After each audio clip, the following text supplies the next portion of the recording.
Dobrodošli u još jednu epizodu emisije Pet Friendly na kojoj vas pozivamo da dođete u Combank arenu 7. oktobra na specijalizovanu izložbu belgijskih ovčara. I ne samo to. Pozivamo vas i na izbor najnjuške Beograda, gde pozivamo sve mešance, bez obzira da li su mužeci ili ženke, koje su rase, da li imaju rodovnik ili ne, da li su to velike ili male kuce, da prijavite upravo njih na Facebook profilu Kinološkog društva Novi Beograd. Svako od vas je dobrodošao na jedno veliko druženje. Vidimo se 7. oktobra u Combank areni. Zahvaljujemo se našim prijateljima iz Husea, modnom ateljeu Incognito i Akademiji Purity koja se pobrinula za moj izgled.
Foresto ogrlice nas štite od buva i krpelja do 8 meseci. Srećom, Foresto ogrlice su vodootporne, što je praktično za sve pse koji vole da budu ceo dan napolju.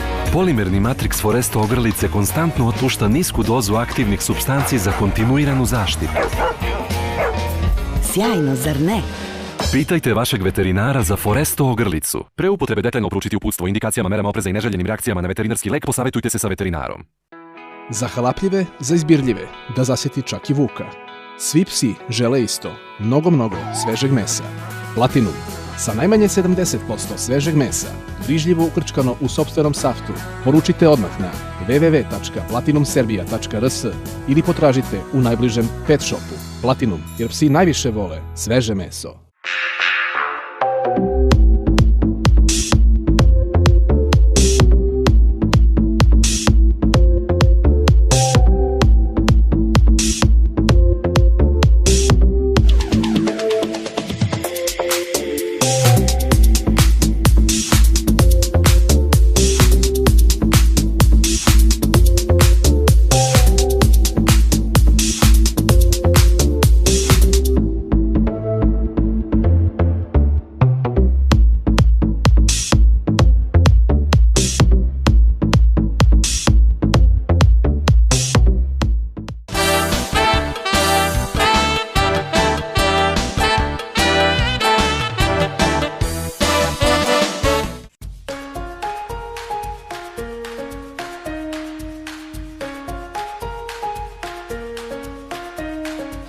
složit ćete se onda da je vaspitanje kuće jako bitno. Jeste, naročito u ranom uzrastu. Pa po nekom mom mišljenju trebalo bi otprilike psa navići, ako su mali, vrlo dobro i za gazdu i za tog malog psa je upravo to što kažem, ta pelena. Druga stvar je, recimo, da ne prosi za stolom. To je u stvari najteže. Jer kao, tako te gleda tim tužnim okicama, žao ti je, ja sam nju kao navikla, pa je ona jela samo te granule, pa sam onda kao, ajde malo ovam, ajde, ugoj mi se pas. Crna, ima kolena da joj odu. Sad je na nekoj specijalnoj ishrani i naravno ne daju se ništa sa stola. Treća stvar je da se navikne na ljude oko sebe i na okruženje oko sebe i po meni da se navikne na decu, jer ima pasa koji su vrlo agresivni prema deci, bez obzira što su mali. Možda su imali neka neprijatna iskustva, ali u principu ih treba pustiti iz početka da budu pored dece koje nisu agresivne i koje će ih onako jednostavno maziti, igrati se sa njima. Četvrta stvar, kad ostaju sami u kući, to je jako bitno, naročito u tom uzrastu od par meseci, navikavati ih postepeno na 10-15 minuta, pola sata, pa onda sat, da ostaju sami i da shvate da se mi kao gazde uvek vraćamo i da ih niko neće ostaviti same. Tako da ona sada više ni laje, ni bilo što, ona nema nikakvih problema kad nas zove, odemo na par sati, naravno ne ostavljati psa, ne znam, 8 sati samog, to je za mene mučenje psa. I onda se uvek trudim ili da je ostavim kod nekoga ili da neko dođe ili da je na kraju krajeva vodimo sa sobom, mislim, neću da je mučim. Svakako je pored te ljubavi, dakle, kod vlasnika bitno da bude veoma odgovoran. Naravno, odgovornost, što zdravstvena, što brinuti se o mentalnom sklopu svog psa, mislim, na kraju krajeva vi živite sa tim psom i taj pas živi sa vama.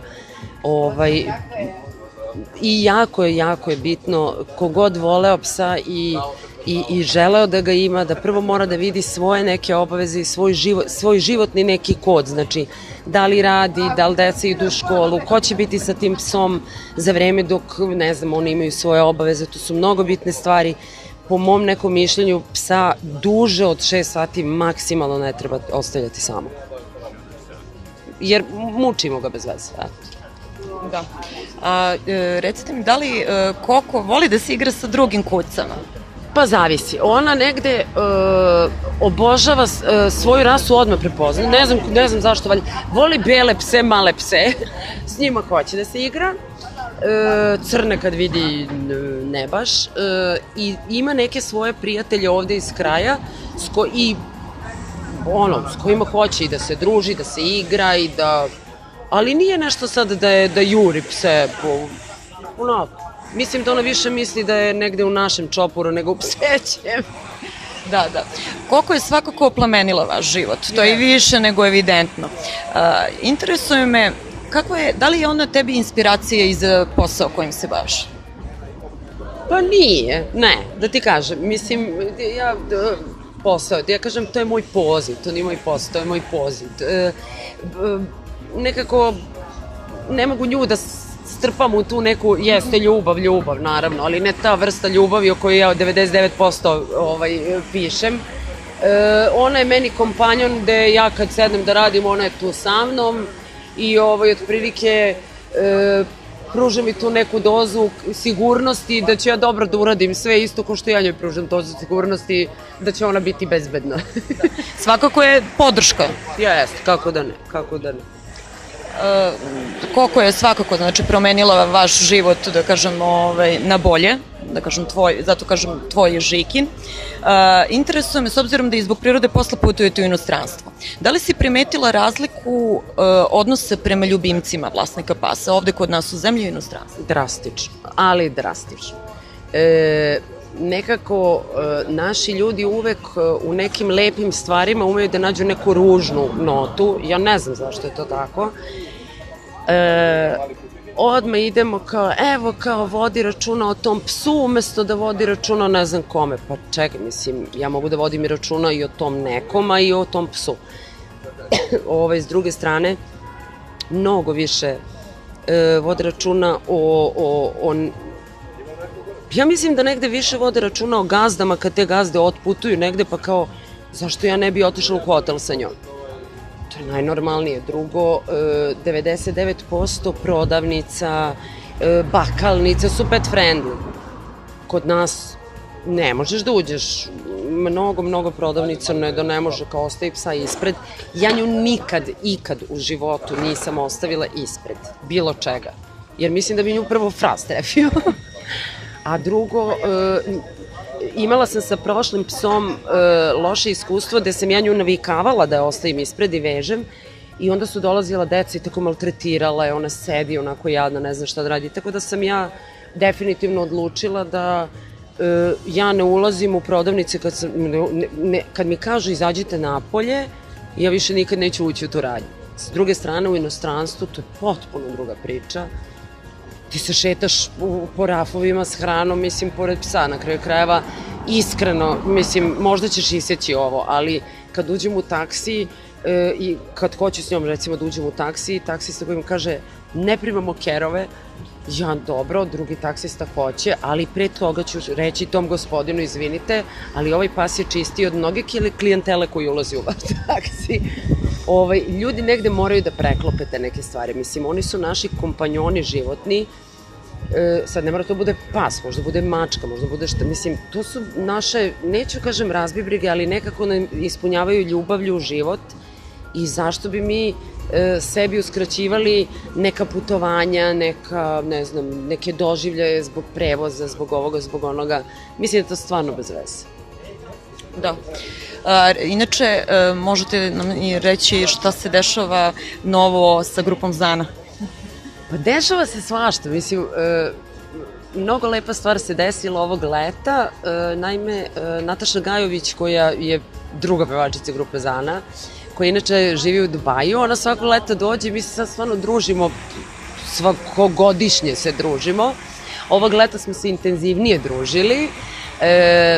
Prošle godine smo napravili pesmu Stupido, duet Nataše Gajević i mene, a ove godine smo napravili, s obzirom da smo dobili fenomenalnu ponudu od nove izdavačke kuće, da snimimo 10 pesama starih hitova Zane u obradama 21. veka. Sad će mnogi kažu, jao ne, zašto, oni koji vole te stare pesme, ali verujte mi, apsolutno nismo pogrešili.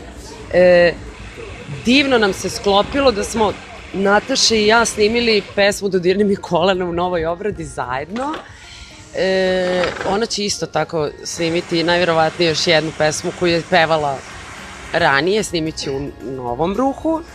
Tako da vidjet ćemo, ja mislim da ćemo do nekog oktobra, novembra, ne radimo mi sad to ništa, radimo kako nam dođe, bez opterećenja, na kraju krajeva leto je bilo toliko vruće da još u studiju da sedim, to bi bilo glupo, više smo putovali, išli po Srbiji, imali koncerte, ali negde kad Nataša završi svoj deo posla, onda ćemo mi onako da se, što ja kažem, zabijemo već kad počnu prve kiše, pa onda već i možemo u studiju, ali nadam se da ćemo u oktobru da negde privedemo kraju i mislim da će to biti jako, jako veliko osveženje, naročito za ove generacije klinaca koji znaju te pesme, ali mislim da će im se mnogo više dopasti ova druga varijanta.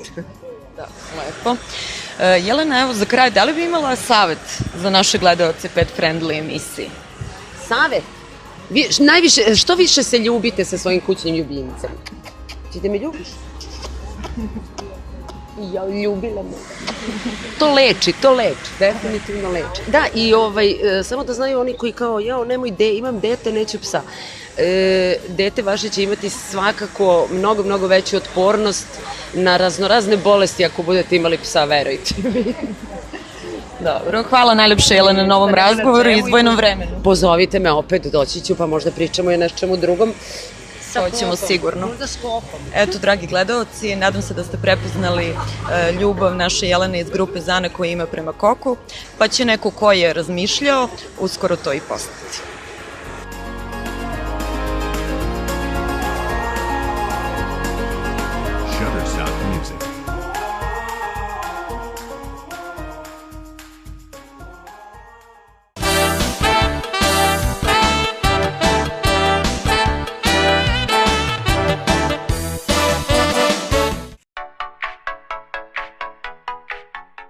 Ponovo Malo se nalazimo u prijatnom ambijentu Vile Rokoko u Beogradu, a sa nama je naš Deki Huse nutricionista. Deki, dobar dan. Današnja tema je kako hraniti našeg ljubimca tako da mu koža i dlaka budu onako savršeni, kako bi mi hteli. Da, u stvari je tema šta je bitno u hrani i šta je bitno da pas jede da bi imao zdravu kožu i dlaku. Koliko ta ishrana utiče? Pitanje, tako je. Ta ishrana, kao i svaki put do sada, pričamo o visoko kvalitetnoj hrani, visoko svarljivoj, super premium kvaliteta hrane, upravo iz razloga što ona sadrži sve da kažem elemente koji su bitni da kuca ima prvenstveno zdrav imunitet, dobar imunitet, zdrav metabolizam, pa samim tim proizilazi da je i kuca zdrava i ima dobru kožu i dlaku. Svakako su tu neke aminokiseline bitne, odnosno ono što je bitno da vlasnici znaju, to je da kuca proizvodi 22 aminokiseline, 10 su esencijalni proizvodi sama, odnosno naš ljubimac, a 12 treba da proizvede iz hrane. Upravo je tu bitna ona uloga kvalitetne hrane, da je protein iz mesa, jer tada kuca može da proizvede tih 12 aminokiselina i jedna od tih je metionin, odnosno ona koja utiče na dobru kožu i dlaku. Cistin je takođe aminokiselina koja utiče, ali to naš ljubimac proizvodi sam, tako da s jedne strane mu treba i pomoći dobrom kvalitetnom ishranom. A vitamini? Što se tiče samih vitamina, u super premium hranama najčešće je izbalansiran odnos minerala i vitamina, što je jako bitno. Tu su A i C vitamin, B vitamin, D vitamin, cink kao mineral koji je jako bitan za zdravu kožu i omega 3 i omega 6 masne kiseline koje već uvek napominjemo zato što se dobija, da kažem, dobra vlažnost kože, znači koža je zdrava i omega 3 masne kiseline utiču protivupalno, odnosno nema perut i nema, da kažem, upala kože. Čak jedan podatak da četvrtina odlaska kod veterinara je upravo razlog neka bolest kože ili loša dlaka. E sad, šta da uradimo ako primetimo da našeg ljubimcu koža ili dlaka nisu baš u redu, osim odlaska kod veterinara? Mislim, šta mi možemo sa ishranu? To je preporuka, znači ukoliko kuca ima neki problem sa dlakom, najčešće i glavni savjet je odlazak kod veterinara, sa vašim veterinarom ispratiti razlog zbog kojeg je, često može da bude i neki drugi razlog, ne loša ishrana, znači postoji i alergijski tip i tako dalje i treba videti sa veterinarom šta u tom slučaju preduzeti, koji je korak. To je neki naš savjet, jer najlakše je sam nešto menjati, ali onda je pitanje ako ne dobijete dobar rezultat šta ste vi u stvari uradili. Zato je najbolje otići kod veterinara, kod čoveka koji zdravstveno vodi vašeg psa i koji će vam dati dobar savjet. Dobro, Deki, za kraj šta imamo da dodamo? Pa možemo opet da dodamo da je Huse visoko svarljiva hrana, znači super premium kvaliteta, da se prodaje u 50 zemalja sveta, da je tradicija 30 godina i da Huse jedini u svetu posluje tako što svoje proizvode donosi na kućnu adresu, ta dostava je besplatna. To je ono što nas razlikuje. Pored toga, znači, koje nije primarna, jeste visok kvalitet hrane, 100% je prirodna hrana, svo meso je sertifikovano i za ljudsku upotrebu koja je pravilna hrana za kućne ljubimce, što je, da kažem, retkost kod proizvođača hrane i možemo da se pohvalimo da je u proseku 90% svarljiva hrana, što znači jako visok kvalitet hrane. Vi imate sve te aminokiseline i vitamine što su... Tako je. U Huse hrani je optimalan odnos minerala i vitamina, to znači da je dobro izbalansirana hrana, da je odnos proteina i masti, ugljenih hidrata, aminokiselina i minerala vitamina dobro izbalansiran, što znači da pas jede zdravo i da se stvara jedan dobar imunni sistem kućnog ljubimca. Hvala puno, Deki. Hvala vama.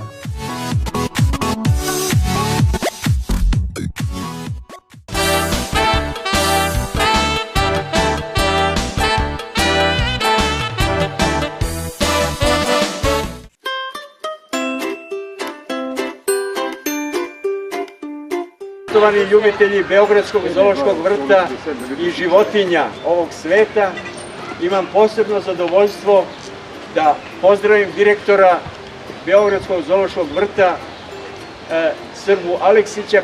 Dobrodošli u Beogradski zoološki vrt. Evo druga po redu međunarodna izložba karikatura. Kada su mi prošle godine, da tako kažem, zakucali na vrata gospodin Špiro i njegov kolega Jugoslav sa idejom da se u Beogradskom zoološkom vrtu održavaju izložbe karikatura na temu životinja, meni je to onako zazvučalo vrlo interesantno i odmah smo nekako našli zajednički jezik. Čini mi se da to i treba ovde da bude.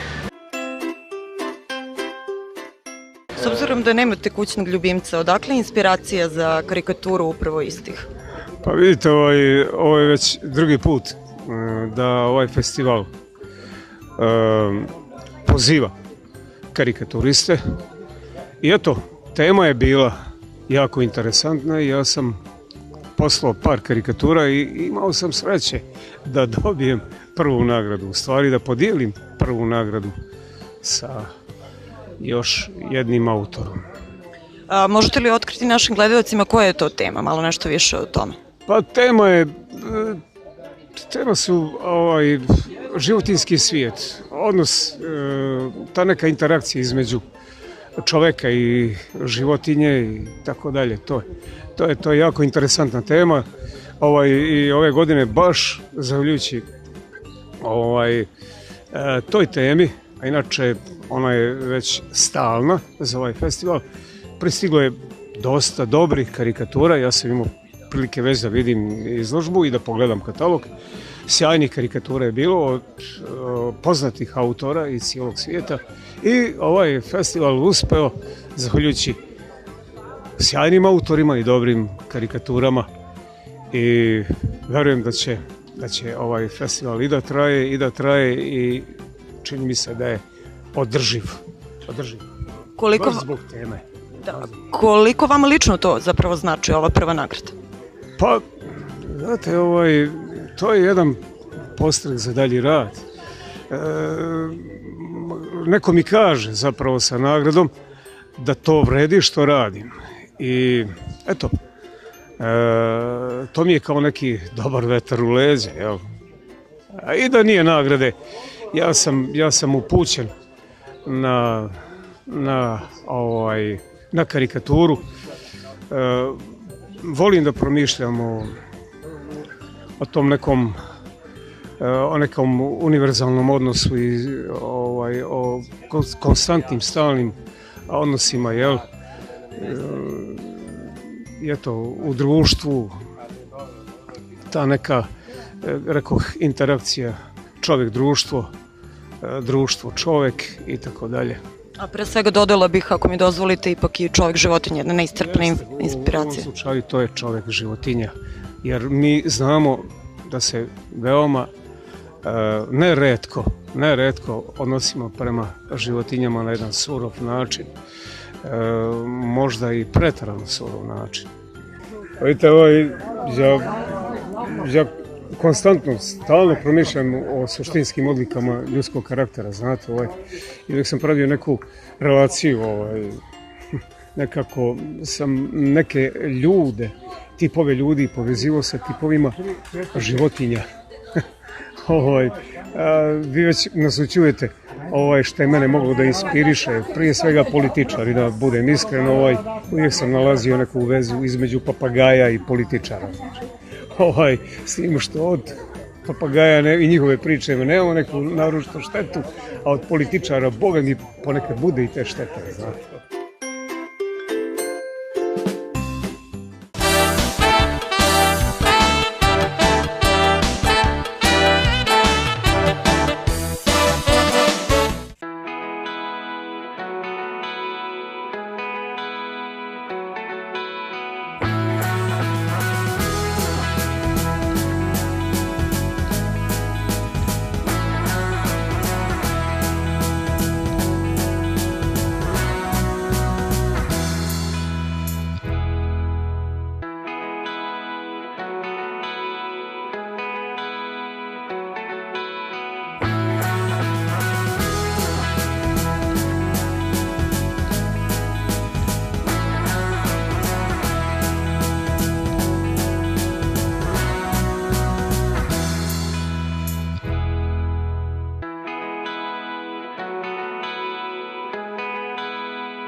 Nekada davno živeli su buve, krpelji i komarci. Ali mi smo pronašli Advantix koji štiti od parazita i smanjuje rizik od krpeljske groznice i lajšmanioze. Advantix je veterinarski lek. Pre upotrebe detaljno proučiti uputstvo o indikacijama, merama opreza i neželjenim reakcijama na lek, posavjetujte se sa vašim veterinarom.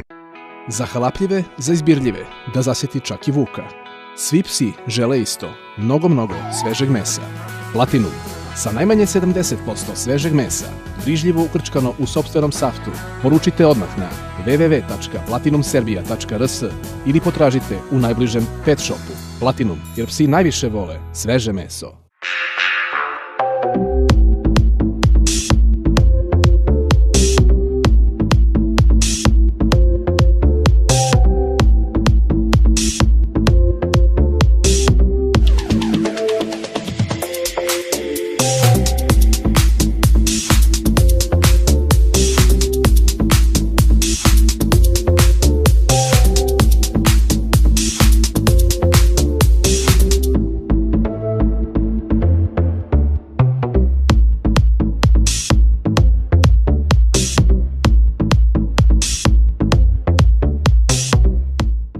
Gledali ste još jedno izdanje emisije Pet Friendly. Još jednom vas pozivamo da dođete da se družimo 7. oktobra u Kombank Areni na specijalizovanoj izložbi belgijskih ovčara i izložbi mešanaca za izbor na njušku Beograda. Kao i u svakoj emisiji zahvaljujemo se našim prijateljima iz Husa, modnom ateljeu Incognito i Akademiji Purity koja se pobrinula za moj izgled.